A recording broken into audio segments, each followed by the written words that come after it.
It is the height of the campaign season 1137, and on the tall hilltop overlooking the river Lys, the castle of Leiria, built by Afonso Henriques, Count of Portugal, to ward off attacks from the Muslim south, is aflame. While those who have managed to flee watch from safety as the fire licks over the stones, the inferno devours the inside of the great citadel, and the riders who have brought this destruction fill wagons and saddlebags with trophies and looted valuables. The screams of those captured and destined for slavery rise above the creaking and crash of collapsing rafters. While the border outpost he has constructed falls to the earth in conflagration and his lands are ravaged by marauding gangs, Afonso is occupied in Galicia, concluding yet another round of warfare against his cousin and fellow Christian ruler, Afonso VII of Leon Castile. With the southern portion of his domain now overrun, and the forces of his kinsmen drawing around his own host, Afonso is hard-pressed when news reaches him that the king is returning from his own excursions in Navarre, and will soon arrive to confront the upstart Count of the Portuguese. It is a predicament that puts Afonso in an impossible quandary, and he will be hard-pressed to restore what just weeks earlier had seemed like an envious position of possibility. Today's video is sponsored by Heroes of History, a hilariously fun game that's a perfect fit for all of you who enjoy battles, city building, and historical heroes. Download it using the link below. Heroes of History is a free-to-play multiplayer mobile game available on all devices, so you're not just building a city, you're leading a civilization through the ages. There's a huge mix of legendary, historic, and mythical heroes to explore. You'll love Caesar. He's a defender hero, which is basically a frontline tank. His ability, Veni Vidi Vici, is great for crowd control, and his aura is super deadly. Success in battle depends on using the right heroes at the right time, and having a defender is a must to soak up the damage. And you train heroes in the barracks alongside your units. This is vital for leveling a hero's battle abilities, as strong heroes can decide between victory or defeat. But really, the whole game is all about strategic optimization. Different buildings make up your city and help build a thriving economy, a powerful army, and unstoppable heroes. Numerous workshops produce specialized goods which are essential for advancing through the game. And all buildings are upgradable, so upgrading homes gives more tax revenue, while upgrading workshops unlocks new goods, etc. Heroes of History is one of those well-made games that provide deep content to keep you excited for years to come. Multiplayer action in battles against other players, alliances with friends, constant updates, new heroes and events, minigames and features every month. And as I mentioned earlier, Heroes of History is completely free. Download using my link below or scan the QR code on screen. You can play on Android, iOS, or in your PC browser of choice. Afonso of Leon Castile arrives back to his domain in a generous mood, conscious of his cousin's predicament with the Islamic raiders who have crossed the Mondego, burned Leiria, and are now riding in the hills and valleys around Tumar, whipping up dust clouds that terrify the townspeople. In turn, Afonso knows that his rival can name his terms, and at Tui he accepts Afonso's dictates without protest. He is confirmed in his position as Count of Portugal, but any claim he previously held to Galicia is now officially disallowed. All territory he has captured from Afonso is returned, and the Portuguese pledge to back Leon and Castile in any further military endeavor against enemies both Christian and Muslim alike.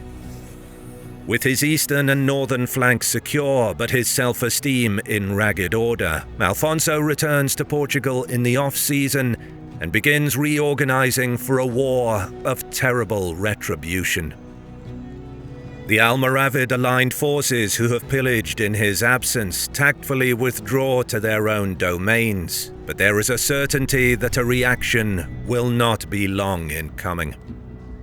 When it does arrive in the campaign season of 1138, Alfonso is keen to make an impression to all with eyes and ears that he remains a power with which to be reckoned on the peninsula. His armies ravage and destroy anything that they find in the three regions of Baeza, Ubeda, and Andújar, pushing on through an ocean of flame and smoke until they are in the vicinity of Jaén. It is an awesome display of power, cutting right through the central heartland of Al-Andalus and the still enormous Islamic holdings, demonstrating both the prowess of Alfonso as a warrior king, as well as the ferocity of his mounted bands of knights. He returns home that season laden with booty and his reputation and dignity restored. But in the febrile world of 12th century Iberia, where there is an ancient domain to be reconquered and the crusading spirit of the age flows through the veins of every fighting man, no one can countenance ease or rest. Preparations begin immediately for the next razzia, even greater than the last. Meanwhile, in the Taifas, the Islamic kingdoms that line the southern half of the peninsula, negotiations are also underway between their kings. Though the Taifas are still under the direction of the Almoravid Caliphate of North Africa, the hold of the Marrakesh regime is not the iron grip that once enclosed them in place during previous decades. From Tinmul, high in the Atlas Mountains across the water, a new order, which will in time come to be known to all as the Almohad dynasty, is pressuring the central authority, accusing its leaders of corruption and blasphemy, weakened by their contact with the soft living of Iberia. Coupled with this homegrown threat, there is also the looming presence of Alfonso VII on their northern border, the ever-gathering and already near overwhelming power of Castile and Leon. From the old Andalusian capital of Toledo, Christian armies can spring forward at any moment, especially now that Alfonso's own business with the Portuguese has reached a momentary conclusion. With all of this internal and external pressure, the Taifas most closely in the firing line of the Portuguese must therefore largely look to themselves for defense. There will be no field army sent by the Caliph to save them. To drive this lesson home, Alfonso moves with a Castilian force in April to place the castle of Ourique under siege, the defenders calling plaintively for the Emir Ali ibn Yusuf and his son Tashfin to come to their aid. Cordoba and Seville send what forces they can, but the Taifas are in the main left to look northward in askance. When Alfonso of Portugal begins his own drive southward into the Alentejo at the same time, those in his path know that there will be no significant help forthcoming to them. Thus, the garrisons are stripped of African and local troops alike. Seville, Beja, Badajoz, Elvas, and Evora, and the governor of Cordoba, Abu Muhammad az-Zubair ibn Umar, makes his way from the siege at Ourique to take command of the Scratch Force. With these local garrisons and sparse caliphate troops put together, the Taifa army becomes a significant power, outnumbering the Portuguese, but still unfortunately fragmented in its command and overall cohesion. It is enough, however, to make its commanders and rank and file confident in their hopes of victory. Alfonso, meanwhile, runs rampage through the countryside, stripping his enemies of their goods and scorching their property. The later chroniclers will say that there was an army of North Africans and Taifa forces already prepared to invade his land, but even if Alfonso believes this himself, it proves to be a phantom force, for his razzia is almost uncontested outside the most formidable strongpoints, which he avoids. But az-Zubair, whom the Latins call Esma, is not indolent, and he awaits his moment like a panther stalking his prey, lingering until the enemy is well fed and slowed before launching his own strike. Waiting the moment that Afonso turns back for his own border, where the castle of Leiria is still undergoing reconstruction, Esmar pursues, his allied army racing through the valleys and narrow paths to cut off the slower-moving Portuguese. Seeing that escape for his army is an impossibility, and unwilling to leave either his spoils or a large part of his host to fend for themselves, Afonso directs his men to make camp on what is described as a promontory. The hill allows the Portuguese to see the extent of the Taifa forces for the first time, and the sight is one of menace and looming peril. The Taifa Almoravid host is certainly larger than their own, but Esmar will struggle to sustain his authority over the emirs and other regional leaders who will wish for a say in the direction of the coming confrontation. Neither side attempts an immediate attack. Instead, Afonso has his men dig in and consult with his captains. But they know that battle is a foregone conclusion. The order is given for the men to pray and eat, as well as to sleep where they can find a berth. In the morning, they will take up their positions.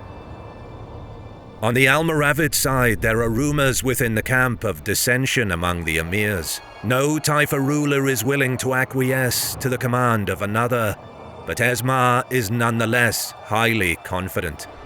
Afonso has at most a few thousand men, and perhaps just 1,000 of these are heavy knights.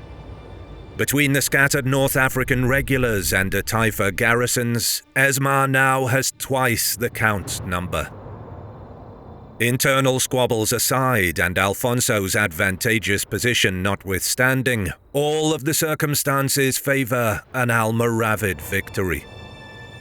Afonso spends the night in his tent, head bent over his Old and New Testament, his eyes slowly drooping over the pages in exhaustion. When he emerges the next morning, he greets his guard and captains with exultant news. A vision of the risen Lord has appeared to him and imparted the news that the Portuguese will prevail in their struggle.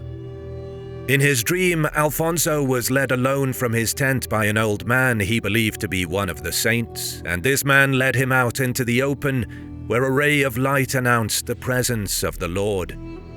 Begging the Almighty to grant strength for himself and his men, Afonso was told that their cause would be triumphant in the coming battle. Back in the camp, his men are so overcome on hearing this news from their leader that they raise him on their shields like the Visigoths of antiquity and proclaim him king. Spirits and morale rejuvenated, Afonso gives the order for his companies to deploy for battle. On the other side, there are no miraculous interventions taking place for the Almoravid warriors, but they are instead buoyed by the knowledge that their faith and the Almighty have brought them the instruments with which to destroy their enemies. They too deploy for an engagement that will bring blood before it brings salvation. The Almoravid line is most likely a pair of central companies, a vanguard and a main body behind that. Two almost entirely mounted companies take up the flanks. For the Portuguese, their formation is broadly similar, but in their case, the central vanguard and its rear cohort are heavy armoured cavalry. Their flanks are manned by two companies of mixed infantry, with lighter jinete riders interspersed amongst the spearmen. Gazing down on the enemy, these peasant foot soldiers watch as the Almoravids, with their covered faces, call back their skirmishers, and a terrible clamour rises up to announce the commencement of an attack. Esmar has the numbers, and he is sure that he will overcome the upstarts if he is willing to make a show of strength and cause them to lose heart. The Portuguese look on the mass of riders before them, and without any seeming signal, the Almoravids erupt into a new cacophony of howls and war cries. Their commotion is taken up the musicians of 5 Taifa courts, Nakara drums rattling like serpents and trilling through the bones of the Portuguese on the rise. Their own commanders know what this demonstration means, and they bawl over the tumult for their men to grip their weapons, defend the palisade, and hurl whatever they can at the wave that is about to engulf them. Esmar orders the charge, and his front line rushes forward. There is no tactical subtlety in the offensive. Its intention is to shock, awe, and finally break the smaller force on the hill. The Portuguese defences look meagre to the Almoravid eye, their banners few and far between. Every dissenting emir amongst Esmar's rickety alliance is compelled by honour to take part in an open attack on the enemy, and so the simplest approach is deemed the most suitable to maintain concord. The warriors charge up the slope, eyes blazing from above their masks, and the Portuguese begin to throw whatever missiles they have to hand into the surging pack. In return, the Almoravids fling javelins from the saddle, forcing the front line of the defenders to duck behind their defences, giving the riders the opportunity to finish the last yards and crash into the face of the enemy with all of the fury they can muster. The Portuguese fight back with spear and bow, bringing down the foremost of the Almoravid riders, but losing many of their own men in the effort. Afonso Henriques watches from the saddle, willing these first crucial moments to go his way. From the opposite side, Esmar does the same. A successful charge now, and a day will be his. A scourge will be no more. But the riders cannot break the Portuguese positions. They hold their place, and when the horse companies pull back and attempt to regroup for another assault, they shower arrows, sling bullets, and javelins onto their backs. There are some crossbows among their number, but the bow remains predominant. In the same way, the number of heavy cavalrymen makes up a smaller proportion of the host than the heavily French-influenced Aragonese and even the Castilians. Nevertheless, there are enough mailed and helmeted knights to draw a guttural growl from the earth when Alfonso gives the order for a counterattack. With lances in hand, they form up and barrel down at the disordered Almoravids, obliterating their advance companies and then carrying on to pulverize the remainder of the vanguard. Those brave Almoravids that stand and fight are struck down, some taking a Portuguese knight with them, the others scattering. The field below the slope, now a mixture of the dead, the dying, and bloodied riderless horses. Alfonso, charging with his men, carries on forward, likely slowing to allow the animals to breathe before they pick up the pace again, once more thundering for the line ahead. There are still enough of Esmar and the Taifa Emir's forces in the 3 main companies that from the hill it appears that Alfonso's knights are running into the middle of an encircling mass. But they are boldly assured now that the tide is with them, and they rush on forward. Esmar is dismayed that his first charge has failed, but there is depth and skill in his army, as well as tactical knowledge, and his infantry in the center form the Almoravid phalanx, long spears driven into the ground, with layered ranks and missile throwers at the rear. It's most likely by this point that Alfonso is aware of what his men are about to face. The Christian kingdoms have been fighting against Almoravid tactics with great success ever since the disaster at Sagrajas more than 50 years earlier. Alfonso pushes his knights forward, their impact on the Almoravid Taifa line causing devastation, but Esmar's forces also hold. Alfonso is not to be outdone. While his men regroup under a storm of arrow and javelin fire from the Islamic line, his infantry and remaining companies are brought forward, and the full weight of the Portuguese army is brought to bear. The knights charge into the face of the spears again and again, pummeling and weakening them with each attack. It was at this point at Sagrajas that the Almoravids sprung their trap, sending their cavalry flanks to encircle and envelop the Iberians while their troops were engaged with the front line. But for all his bravery and ambition, Esmar's confederation of emirs at Ourique is not the ironclad hierarchy that Yusuf ibn Tashfin hammered together for that triumph, and there is no organized counterattack forthcoming from the Almoravid army.